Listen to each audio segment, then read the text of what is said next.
Okay. Hi, I'm Mike Bukowski. I'm the president CEO of Jinsa. Thank you very much for joining us at this relatively last minutely scheduled webinar based on we want to obviously get right to it to talk about what's happened Saturday night and Sunday morning, at least is Mideast time, and we got really an all-star panel of fully jacketed generals to discuss this issue. So let me get right into it. I want to just say before I get into the questions, and I'm going to go Israeli American Israeli in our questioning. I just want to say on a personal note just for a second and organizationally. I was in Israel for a few days last week through yesterday morning.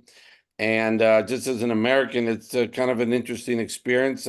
It's hard to speak for how Israelis felt. We're going to have two Israeli generals that could talk about it better than certainly I can. But just as an American visiting, to come to a country where it's pretty much telegraphed that you're going to be attacked heavily by the Iranians for the first time from Iranian soil. It certainly causes some anxiety, and I'm sure caused a lot of anxiety across Israelis. And I may note also that they closed the airspace around, I can't remember exactly what time, maybe it was around 11:30 at night, something a little before midnight.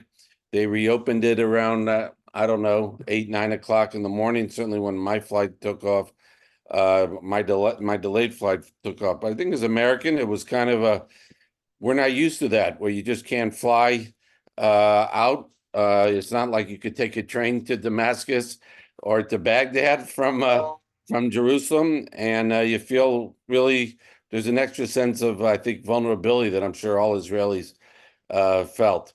I'll just say on the organizational standpoint, and we're going to address this in our questioning, particularly, I think, with General Eich and General McKenzie.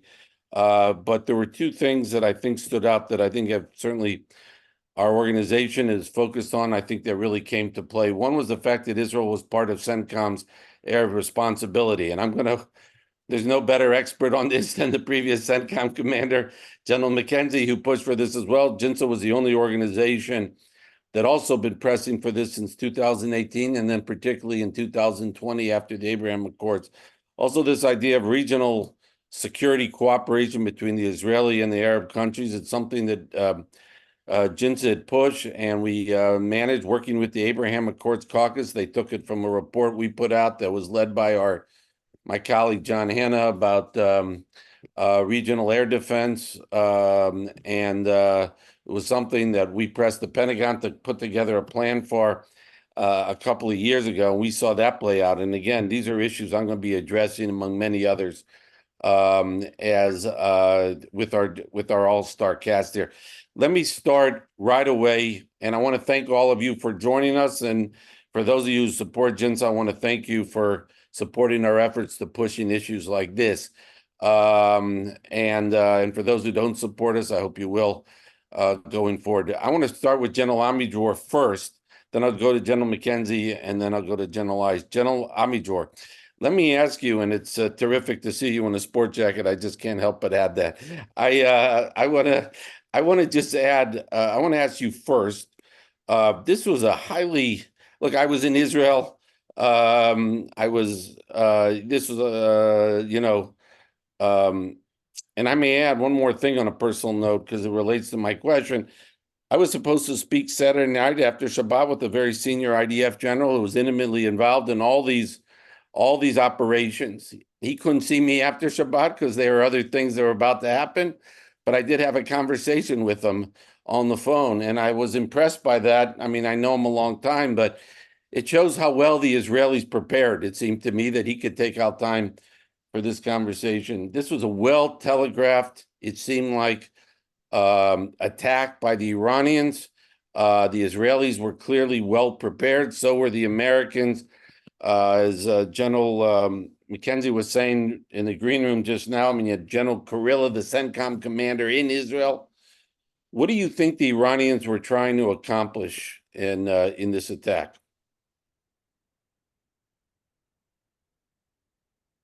Oh, we can't hear you, General Amidjor.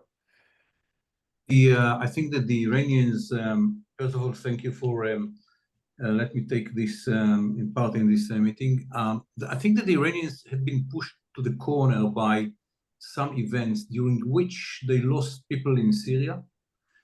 They saw that slowly, some people they will say too slow, but we are achieving our goals in Gaza, and they are losing slowly Hamas as part of the ring of fire around Israel. They see what we do to Hezbollah, which didn't want to be part of a big war, but is involving in skirmishes against Israel, with Israel, around the fence in the north, and lost more than almost 300 people probably. By the way, Hezbollah lost more people without moving from 1 meter from the fence than Israel to take 75% of the Gaza Strip. So just to give you the numbers. And the Iranians, after the attack in Damascus that probably was not done by Venezuela, no one took the responsibility for, but it's understood that it's not Venezuela. They lost the leadership of the Al-Quds forces in a place which was very sensitive.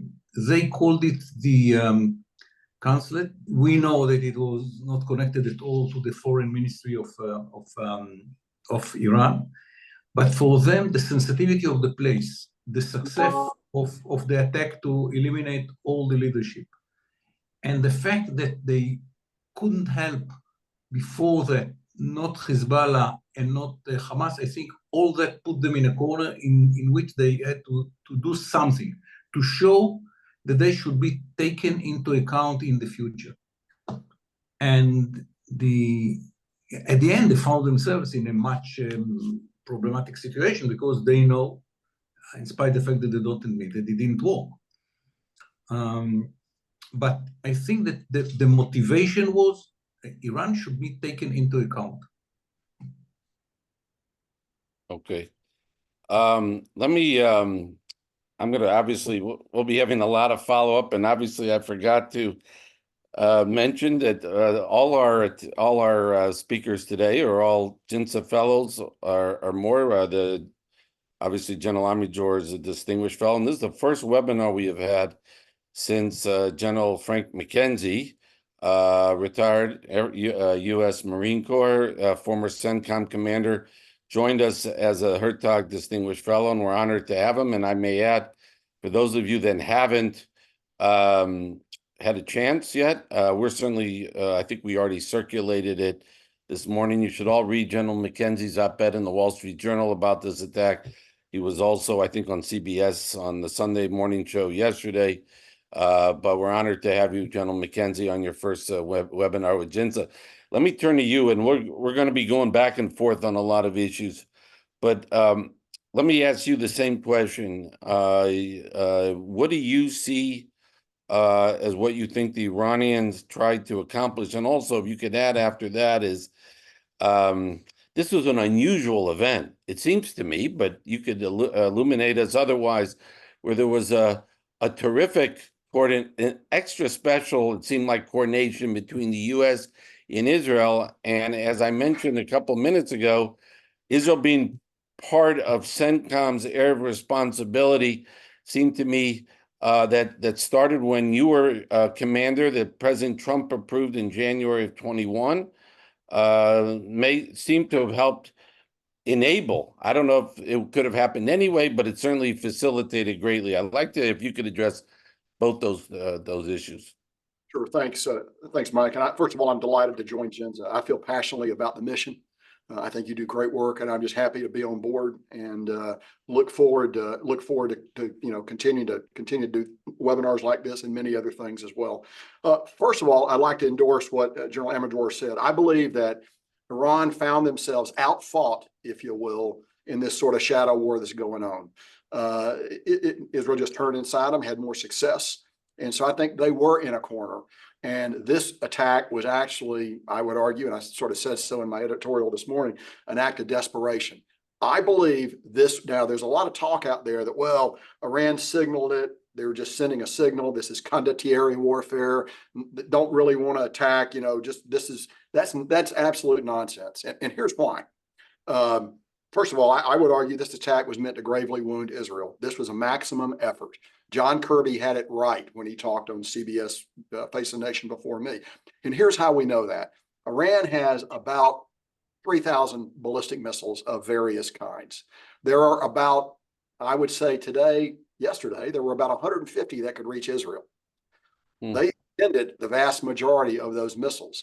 If tonight Iran had to generate an attack on Israel, I am not certain they would be able to pull enough ballistic missiles together to do that.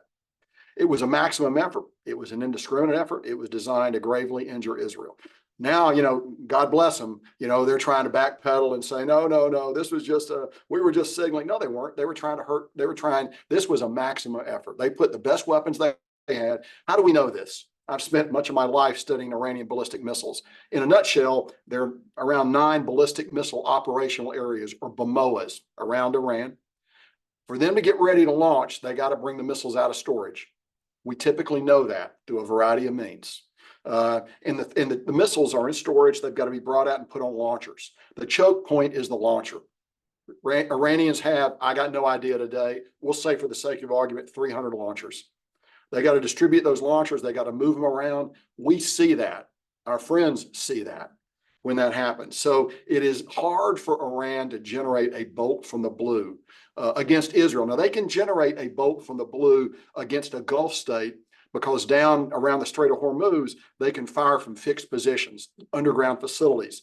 But for the weapons that they're going to use against an Israeli target, they got to go out in extreme north and west Iran, and they got to move the missiles out into the field. They got to launch them from there. We're going to get advance warning on this.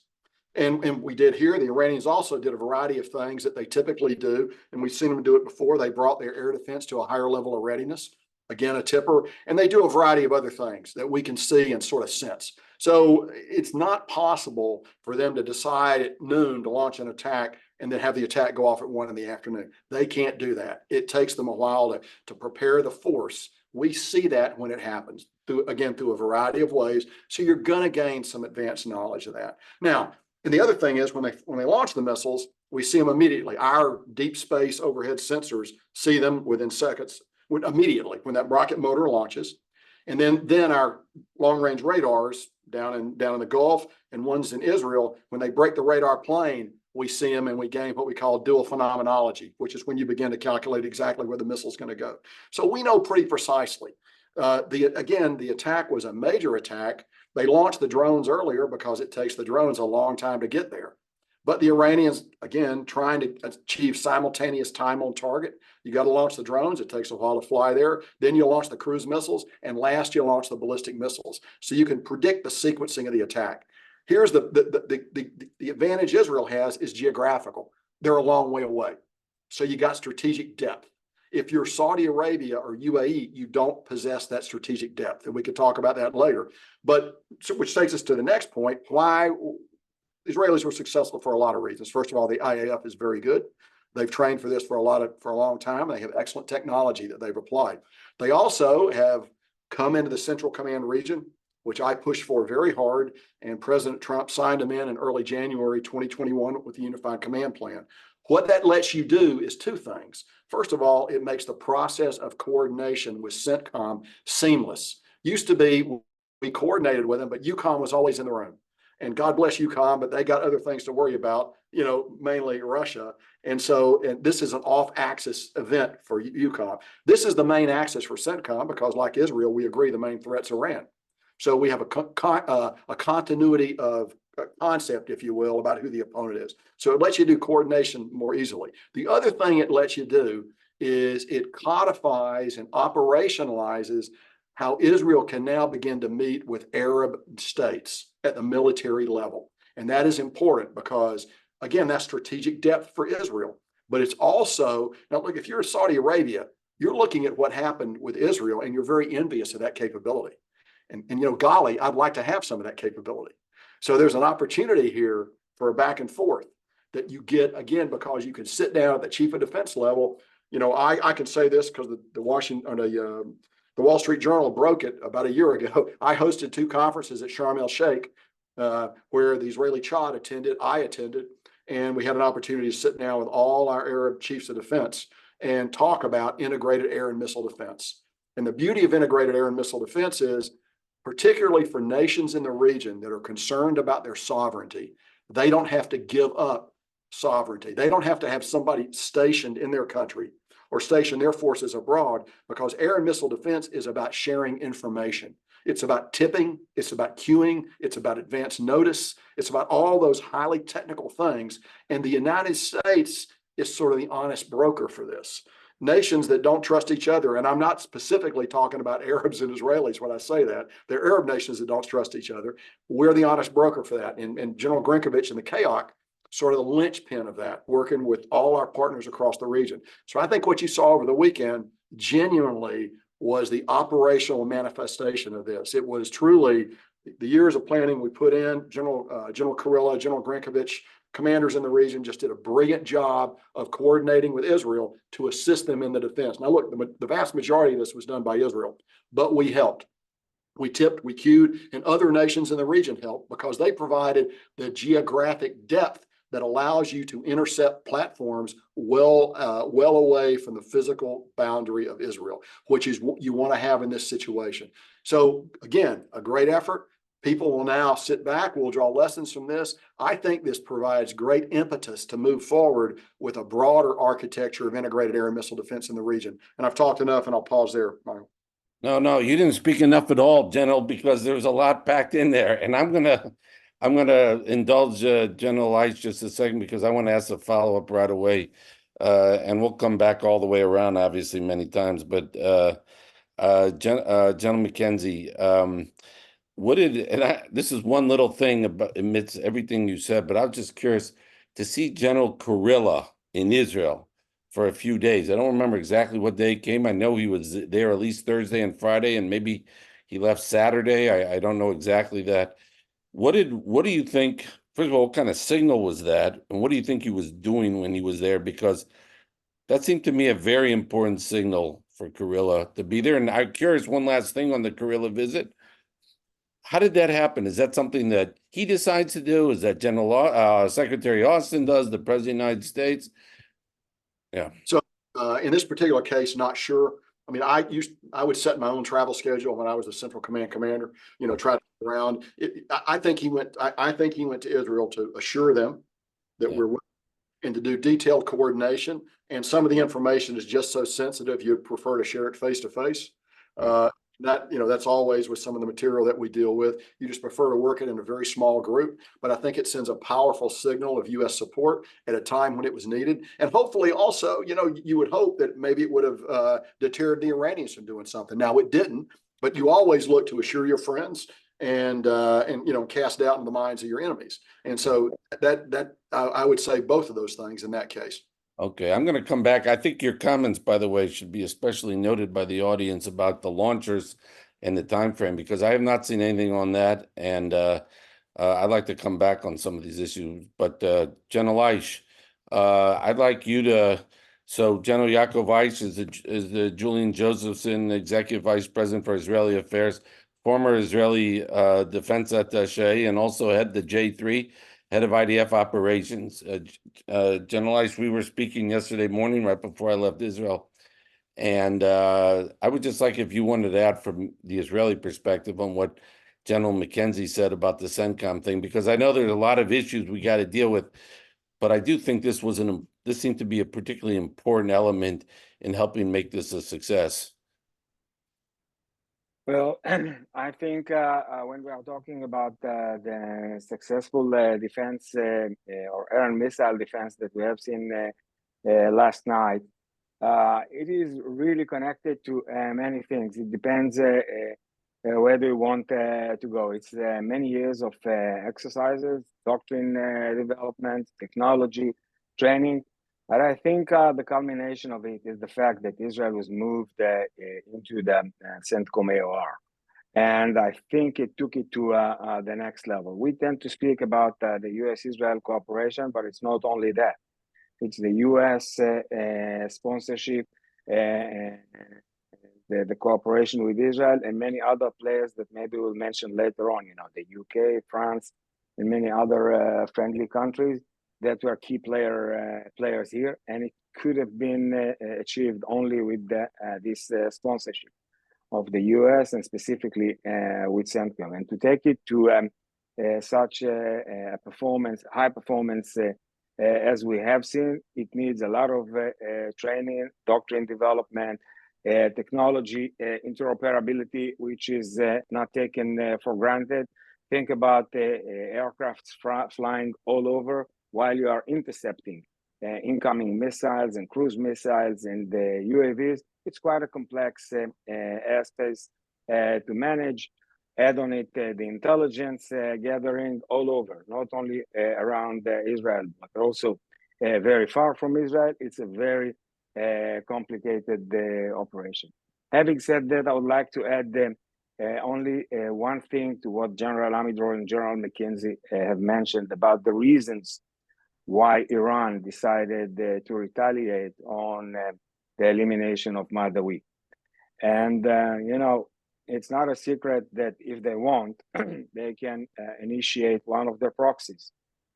It could be Hezbollah, it could be the militia from Syria, it could be the Houthis from Yemen. However, they decided to do it from Iran.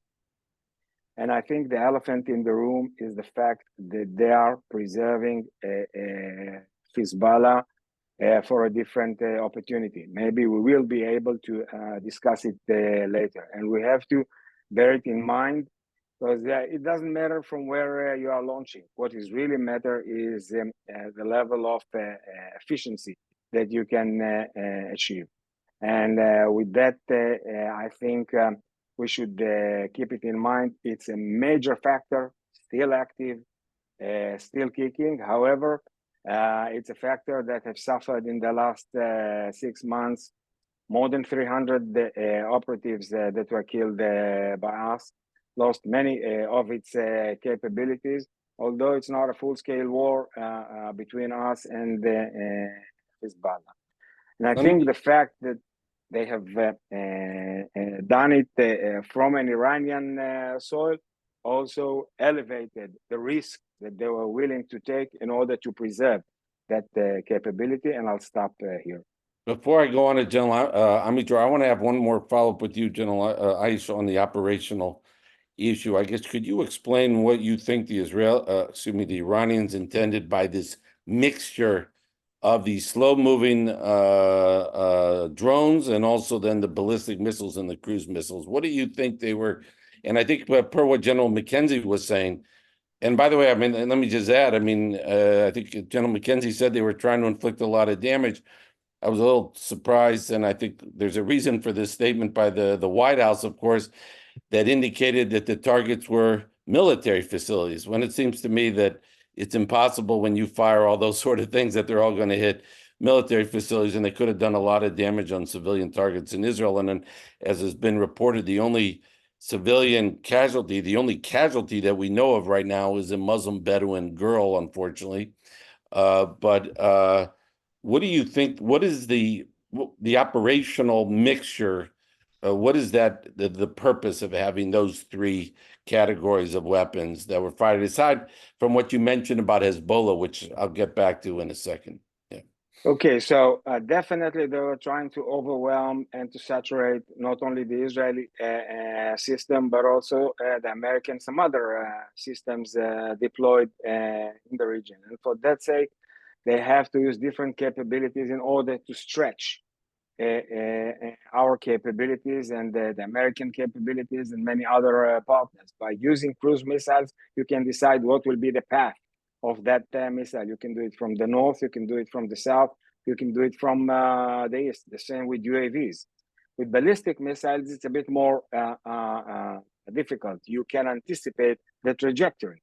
And by using all type of capabilities in many quantities, you are literally stretching intelligence and detecting capabilities of the different players.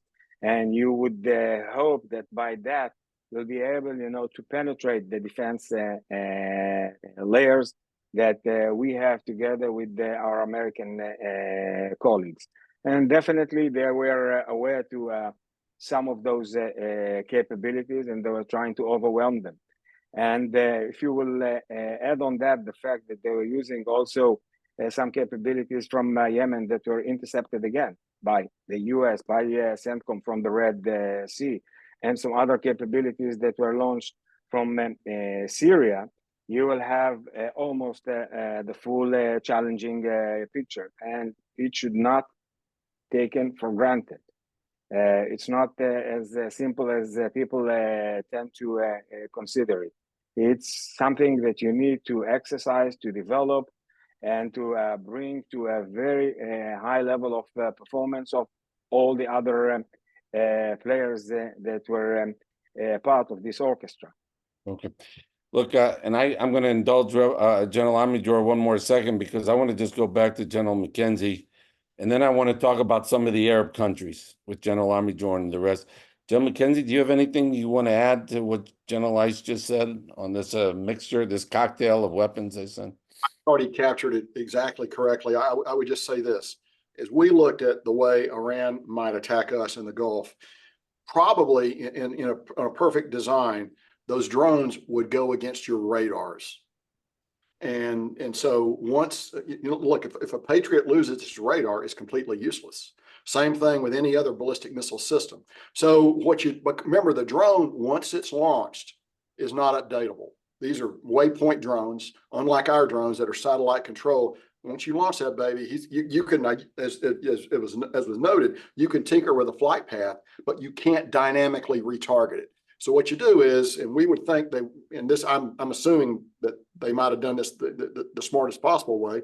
They'd be looking to go after your radars and your and the air defense command post with the drones, and then secondarily with the land attack cruise missiles. So once you strip away those capabilities, once the ballistic missiles are launched with very large payloads, you're really going to kill people with ballistic missile weapons.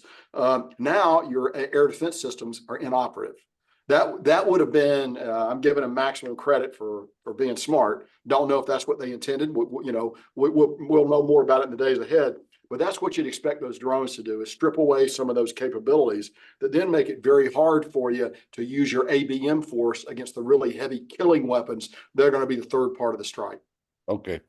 All right. Thank you, General McKenzie. General Amidjor, first of all, do you have anything you want to comment on what was just said? And then I'd like to talk about the U.S. side a little more, and the Arabs, and then of course, what we'll do going forward.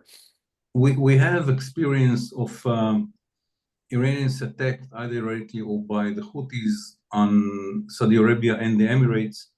And here again, the mix supposed to make the defensive system more problematic when it has to prioritize and to deal with all the threats almost at the same time. So it is to confuse the system, not just to blind it, but also to confuse the system.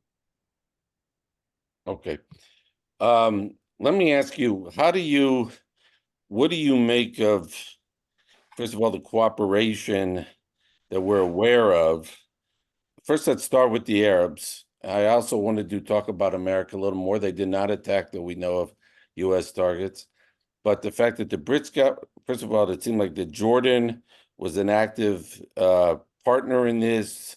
There were reports about the Saudis.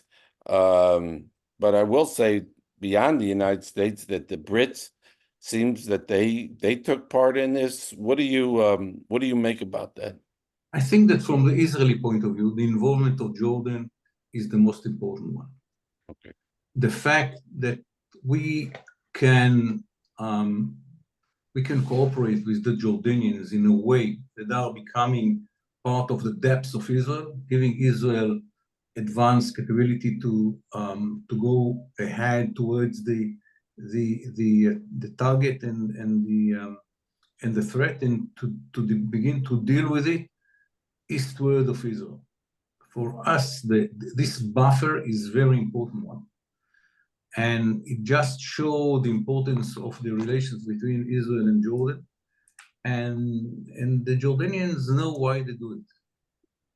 It's not just about water, it's not just about gas, it's about security of the Hashemite kingdom.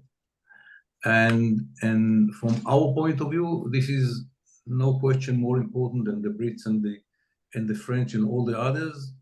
Not that we don't appreciate the involvement of Britain and France, on the contrary, very much appreciate it.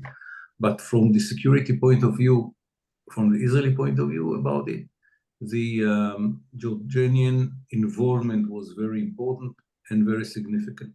Do you think also it seems already a long time ago, but it wasn't, that you've had really a terrific amount of criticism from Jordan, from the Queen, from the Prime Minister, from other Jordanian officials of Israel about October 7th and the war, how Israel is dealing with Gaza. And what is it, just to elaborate a little more about Jordan, despite all that, they cooperated very carefully. I spoke about it in the Israeli TV. I think it's very important in the Middle East, and especially in Jordan, but not only Jordan, to separate between the attitude of the street and leaders when they speak publicly and what is going on, what is coming to the security relations of those countries with Israel and others. They know how to differentiate between the two. And you can hear them speaking about Israel occupation, blah, blah, blah, blah, blah, blah, blah, blah, blah. But they understand that then it's coming to security and issues like that, that is in a way, it is the benefit of Israel, but it is their life. And without this cooperation, they might lose the ability to defend themselves when it is coming to extremism, either by the Iranians or by ISIS and so on and so forth. So it was the same with Egypt when the street was totally against Israel, when the president spoke about the Israeli blah, blah, blah, blah, blah, blah, blah. At the same time, the Egyptian army fought with the IDF against ISIS in the Sinai Peninsula. So it is all around the Middle East. The general has very much knowledge about it. Then there is something on the table and something under the table, and under the table, it's very crowded.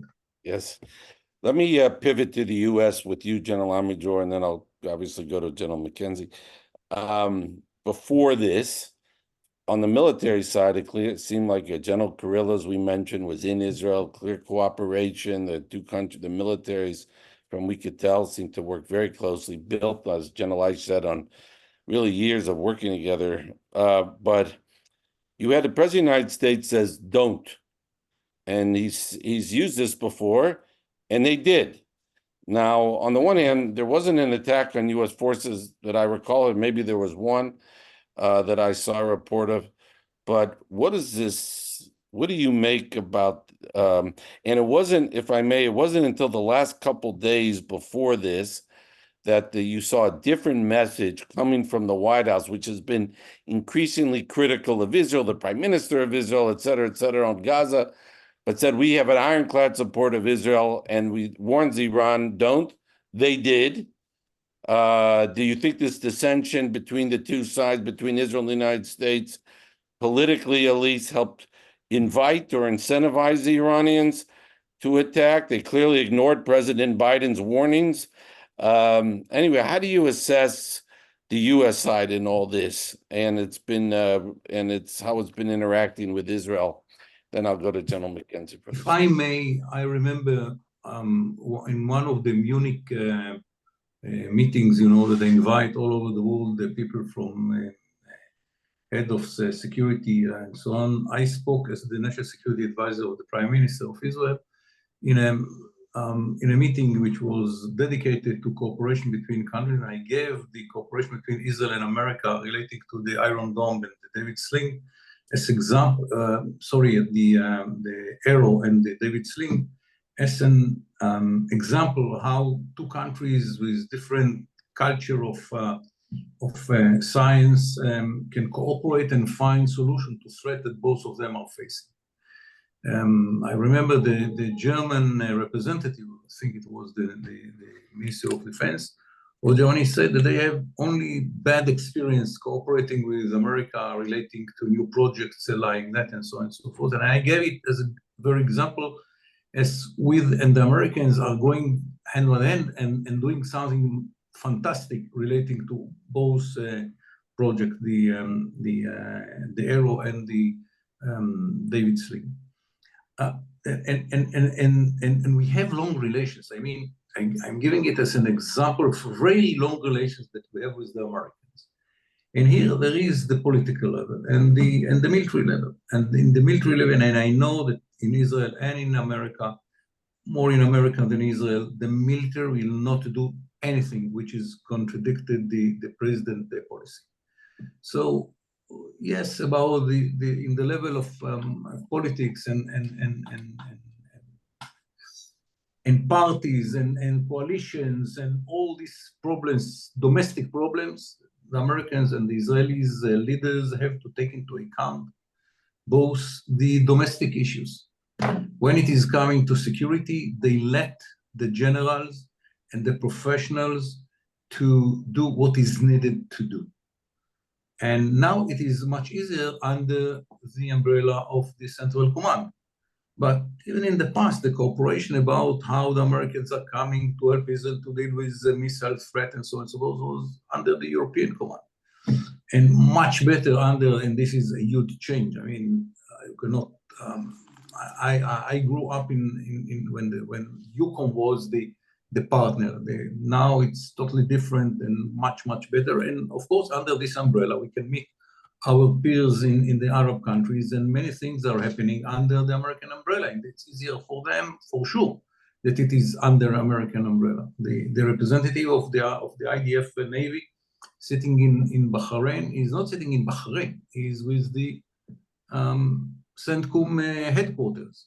So this cooperation is everything, because you cannot make such decisions in such operations without the preparations, without the knowledge that you have about the other side, about the connection between people, and many simulations and many exercises that you do before.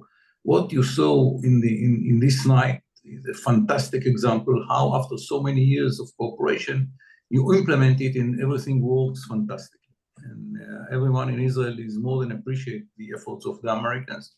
Yes, we know from the statistic that at the end, most of the ballistic missiles had been intercepted by Israeli system. But even this Israeli system is a joint cooperation between Israel and the United States of America.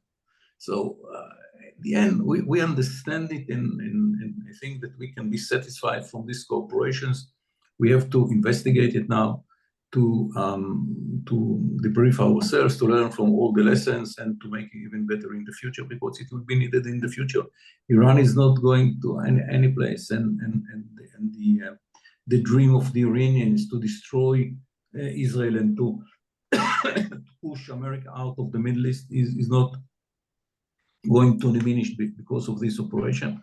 And we have to continue this cooperation in the technological level, to go to new projects like the very successful one, David Sling and Arrow, and to continue to build all the formulations which are needed for cooperation in the future, to pray that it will not happen, but we have to admit that it probably will happen. Yeah. So, General McKenzie, let me ask you a little more follow-up. You wrote a really superb op-ed in the Wall Street Journal in early January. Now, this was in response to my recollection was, you wrote it, so you could correct me, about Iranian attacks on U.S. forces, and what I think you perceived as, which I completely agree with you, about the inadequately strong U.S. response to Iranian-backed forces attacking U.S. forces in the region. How do you perceive what, the lead up to this on the professional level? As you were talking about with General Kurilla and the military level, it seemed really excellent from an outside perspective. But on the political level, how do you see the tension beforehand, and yet then the White House changing, we ironclad support of Israel, warning the Iranians, and then the Iranians did this. What do you, from your perspective, you spent many years dealing with this. What do you think the message, what is the U.S. message here in the region? Is there ways that we could be improving this message? So, I think the message is, think of it in two dimensions. First of all, is the position of the administration vis-a-vis Gaza. And it's clear that we're divergent there. I mean, that's, anyone can see that. Israel is operating under one clock. The administration is operating under another clock. And look, any president, any U.S. president has to put internal political calculations into his decision making. This president is not the first guy to do that.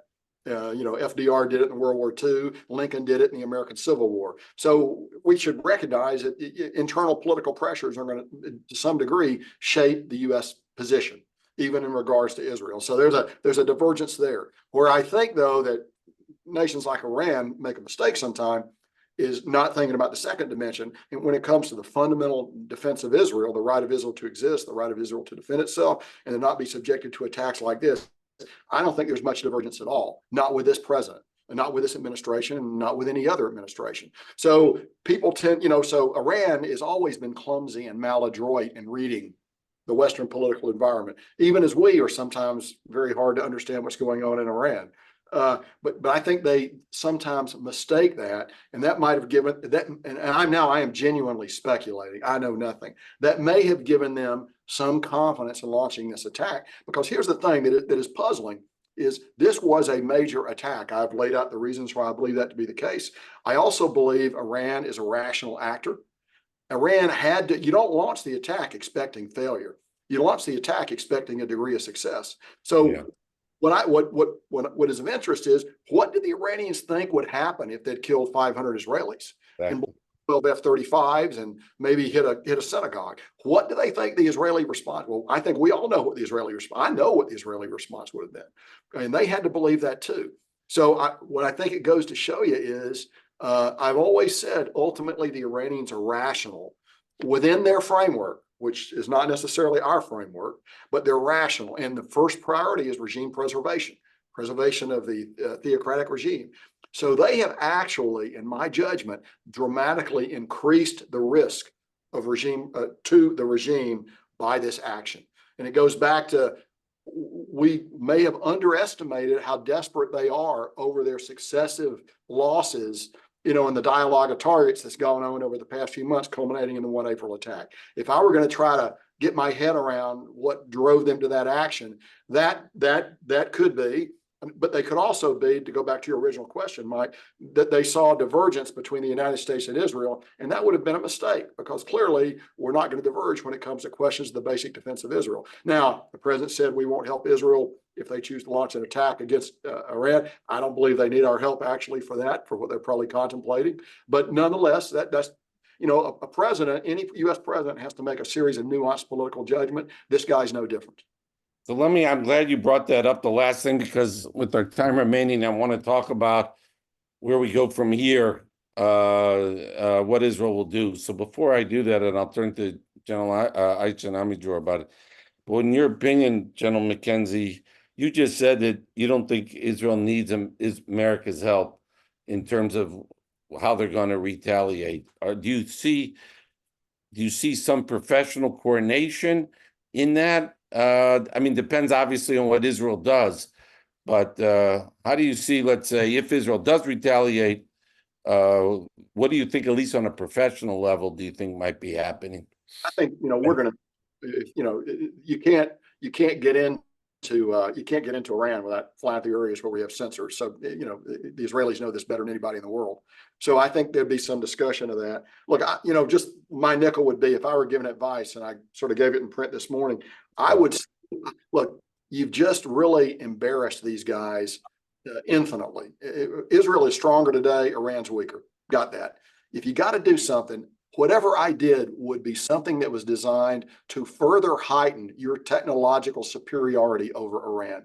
Choose something that is embarrassing, but don't go. I would not recommend going after the nuclear program. There are going to be people that are going to want to do that, because the logic is we got to do it sooner or later. This is a pretty good cause to do it. I just think that's a big lift, and that's a whole nother discussion. But I think my own gut feeling is Israel's going to respond. They're not going to do nothing. It's not in their nature. Look, the IDF likes a victory, but the IDF doesn't like a defensive victory. I know that from my friends in Israel. That's just not their nature. And so they're going to. I think they're going to do something. I could be wrong. Doing nothing would be okay. Holding it, wait, let the Iranians stew. Because the other thing is, Iran right now is a high level of alert. Leaders will be in bunkers. If you want to say, I'll pick an example for no reason other than IRGC headquarters. Well, you're probably gonna have to go there at night because of the platforms you're going to use. Probably not going to be a lot of people in the building. So what's the signal you want to send? Now, they got other ways probably to get to it, but they got a lot of options to choose from. And remember, I would tell you, Iran's options to strike back at Israel right now are very constrained because they shot their missiles. They got to go back and rebuild that fleet. Now, the danger would be they'll talk LH into coming in, and that would be the grave danger, I think. I'll pause there. No, I appreciate that. And let me go to General Amidor first, and then to General Elijah about this, because first of all, I thought General McKenzie put it very well, especially when he says Israel likes, they don't just like defensive victories, they like offensive ones.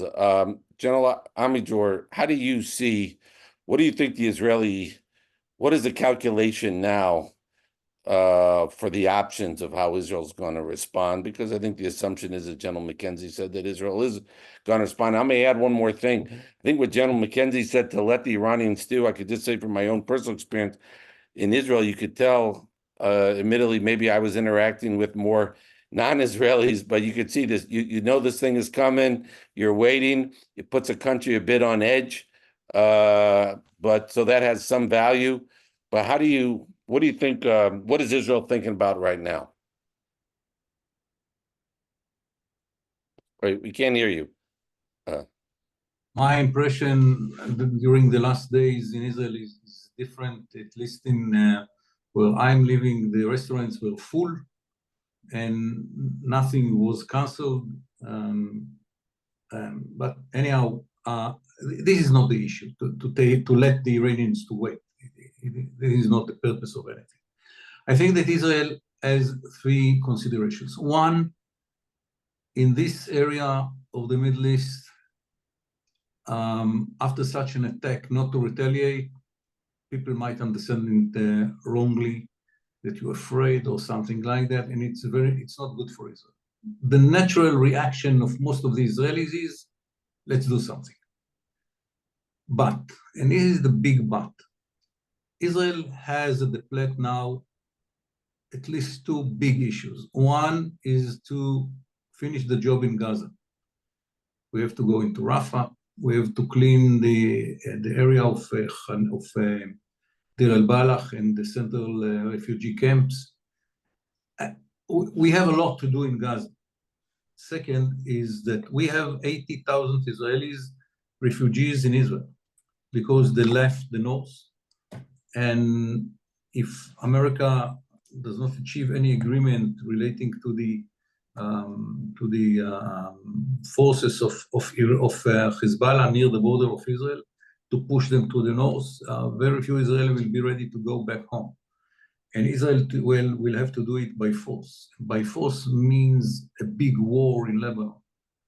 So when you have on your plate those two issues, to finish the historic job of destroying the military capability of Hamas, Hamas will not be anymore an organization which can act as an organization in the Gaza Strip. This is the mission after the 7th of October. When you know that in the summer you will have to face the question of, okay, what we do in Lebanon, you consider the reaction towards the Iranian attack differently. Because you have to take into consideration the other missions that you have and the relations and the international community legitimacy. And when I speak about the international security, international community legitimacy, it's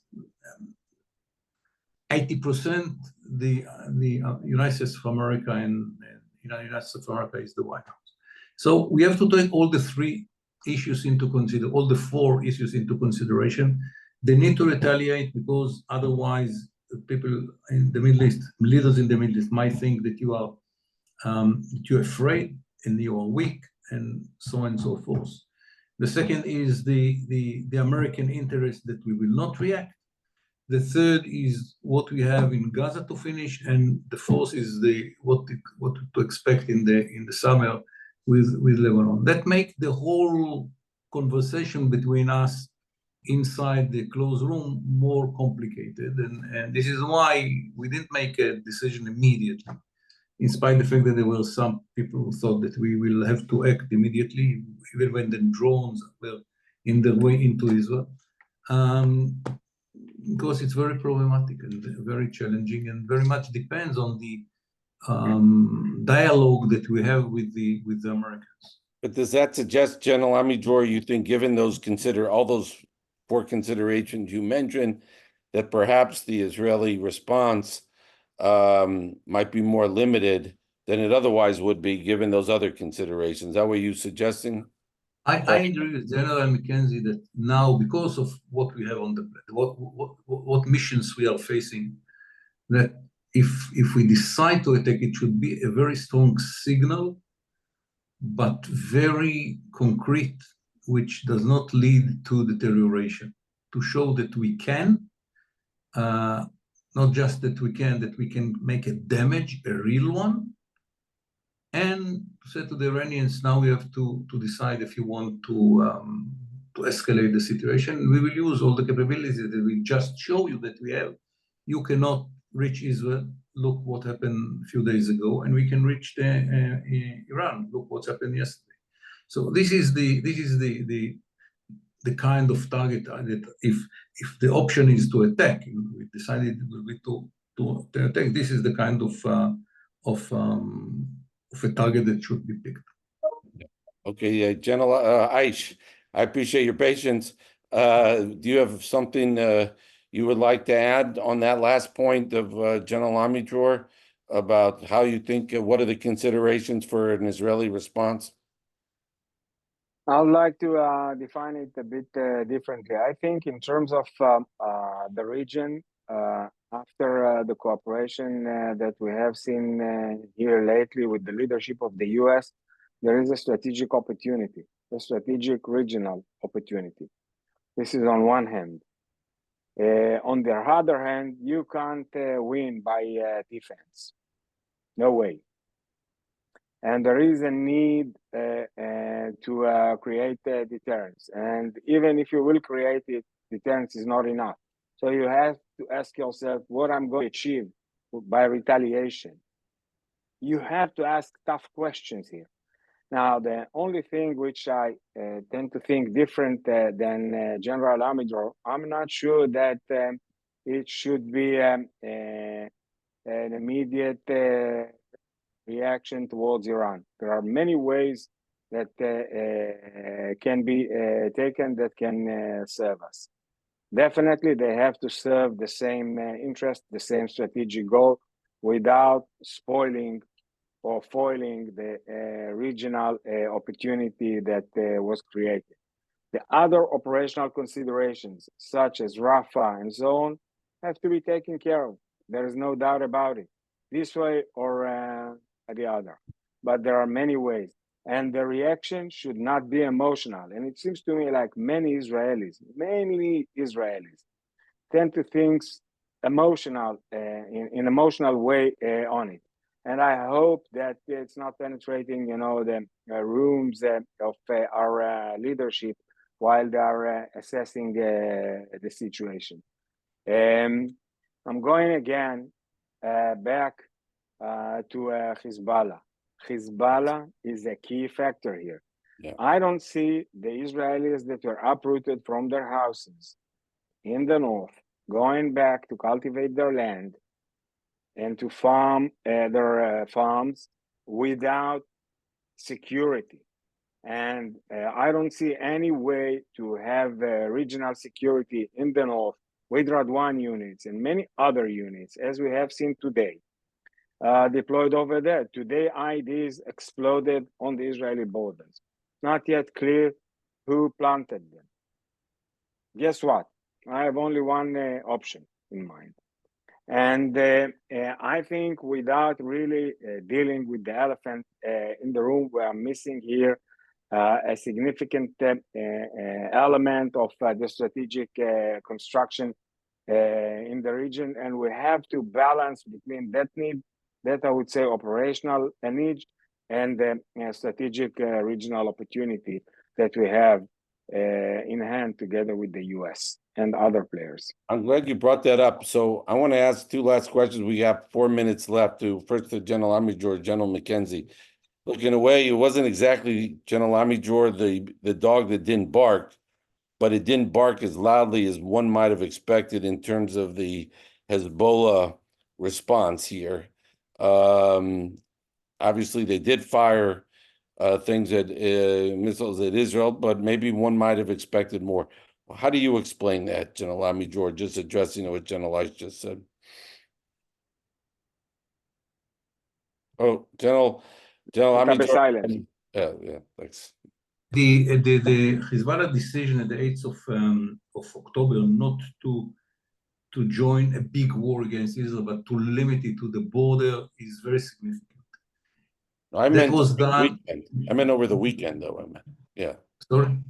I meant over the weekend. They didn't participate. It seemed. A minute. It's very much connected. Okay. That was done with they consulted the Iranians, and the decision was done by both, not to sacrifice Hezbollah in this operation.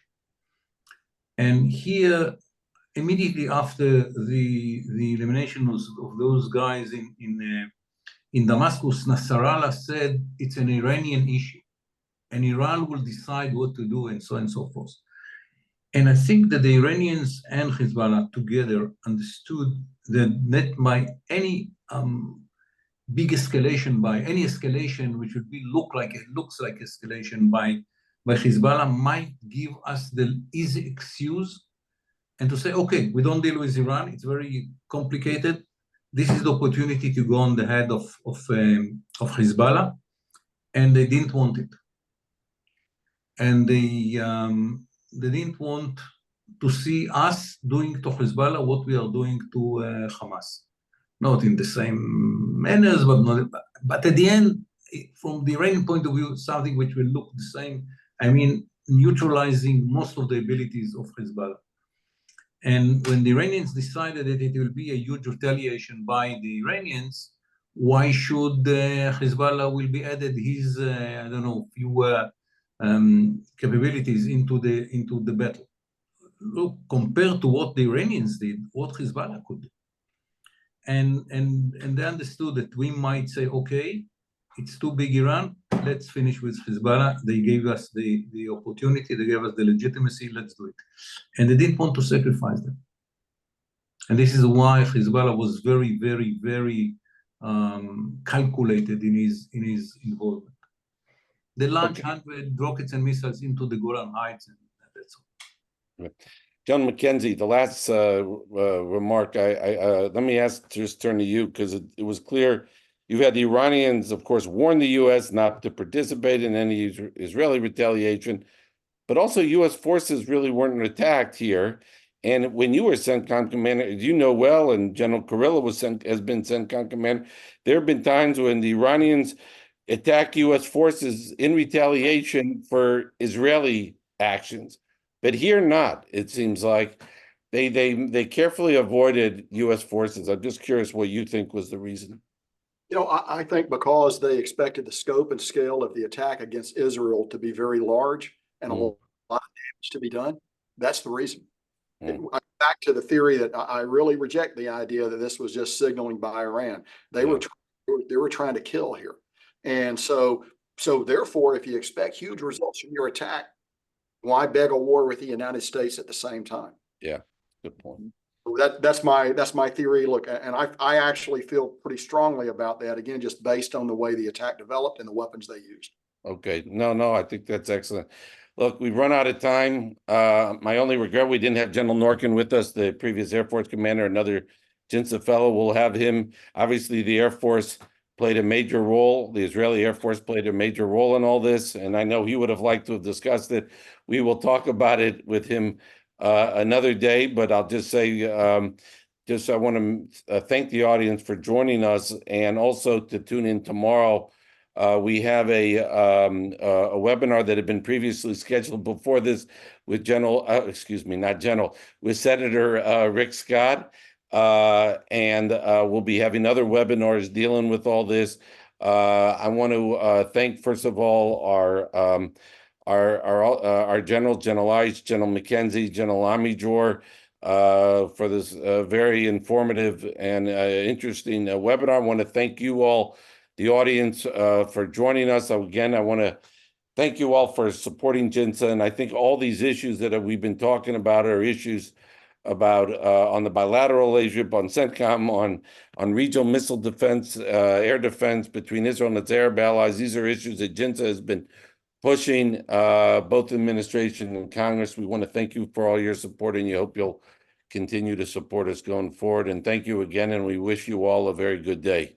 So thank you very much for joining. Thank you, Mike. Thank you. Thanks all. Thank you, General McKenzie. A general thank you. Okay. Okay. Thank you, General. Thank you very much, both. Okay. Thank you. Bye.